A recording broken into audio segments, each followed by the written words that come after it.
Good news to all Biafrans, as Burkina Faso's president, Ibrahim Traoré, visited Russian President Vladimir Putin over the issue of Nnamdi Kanu's imprisonment. This unexpected action has made many wonder why Ibrahim Traoré brought up Kanu's case and what role Russia might now play. Listen to President Ibrahim Traoré's speech to know their conclusion. A few days ago, I traveled to Moscow to meet with President Vladimir Putin. The world may assume this visit focused only on military cooperation or the future of the Sahel Alliance. But today I want to say openly and without hesitation, I visited President Putin over the issue of Nnamdi Kanu's imprisonment. I did this because Africa has entered a new era, an era where leaders must not only protect their own borders, but must also speak when human rights, justice, and political stability anywhere on the continent are threatened. Justice becomes a crime, then silence becomes an even greater crime. My brothers and sisters of Africa, leaders, observers of world affairs, concerned Nigerians, and especially the people of the Southeast who have lived with uncertainty for too long, today I speak with clarity and transparency. I speak because the truth should never remain hidden behind political protocol. Why I spoke about Nnamdi Kanu. Some may ask why I chose to raise this issue. My answer is simple. When a political conflict in any African country creates humanitarian concerns and fuels instability across borders, then it is no longer an isolated matter. Nigeria is a great nation, but its internal tensions affect the entire continent. Nnamdi Kanu is not just a detainee. For many people, he represents history, identity, and unresolved political grievances. Whether anyone agrees with him or not, his imprisonment raises legitimate questions about justice, dialogue, and long-term peace. Tensions in the Southeast have grown, communities have suffered, economic activities have declined, security challenges have risen, and none of these problems have been solved by silence or prolonged detention. My intervention is not to support separatism or to interfere in Nigeria's sovereignty. It is to encourage dialogue and prevent deeper instability. Why I approached Russia. Some will ask why I spoke to President Putin instead of relying solely on African institutions. The truth is that many African bodies move slowly or remain neutral even when action is needed. Russia has shown readiness to listen to African leaders without treating our concerns as secondary. This is not about choosing global sides, it is about choosing solutions. Russia is a major global power with influence, and influence can sometimes unlock doors that have been closed for too long. My discussion with President Putin.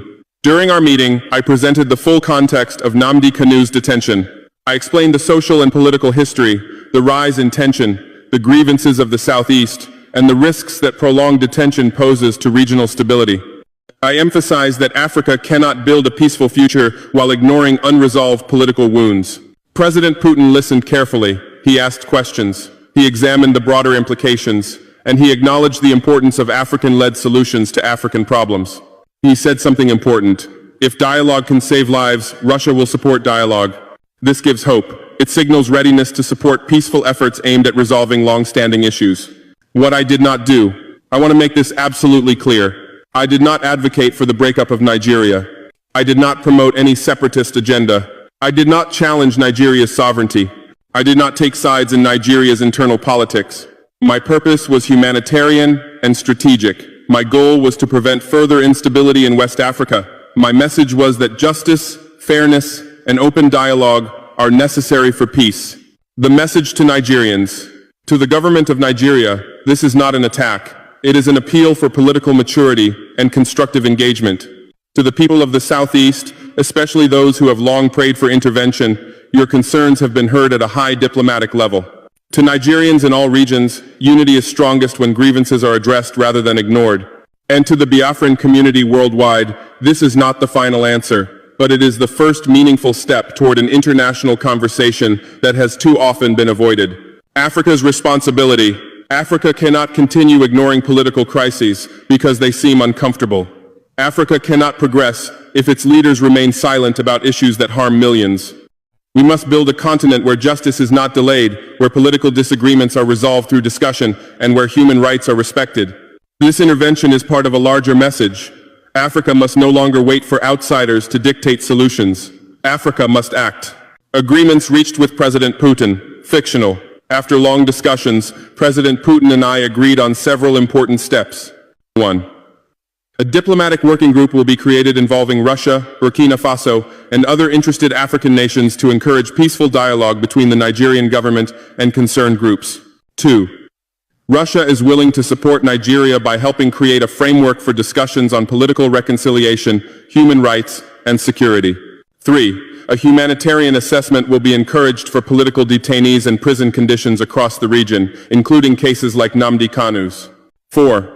A new African platform may be established to address internal political crises without relying solely on Western mediation. These agreements represent a new kind of diplomacy, African-centered and focused on long-term stability.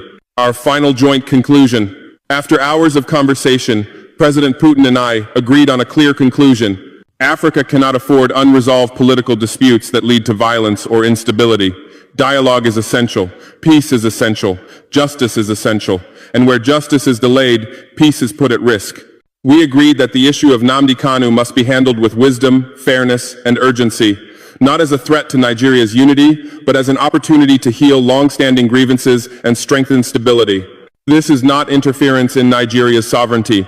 It is an appeal to safeguard its unity through justice. My message to Africa. This moment marks the beginning of a different approach to African politics. One where leaders take responsibility.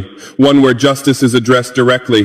One where no African region's suffering is ignored. Africa is rising, but rising requires courage. Rising requires truth. Rising requires facing painful issues instead of avoiding them. My message to the world. Let the world understand that Africa is no longer a continent where silence is expected from its leaders. Africa will speak. Africa will negotiate. Africa will act. Closing words. If we truly want peace, we must choose justice. If we want unity, we must resolve grievances. If we want progress, we must face the truth. Today I stand not only as the president of Burkina Faso, but as an African committed to fairness and dignity for all. And the matter of Nnamdi Kanu will remain part of Africa's search for a future built on justice and dialogue. Thank you.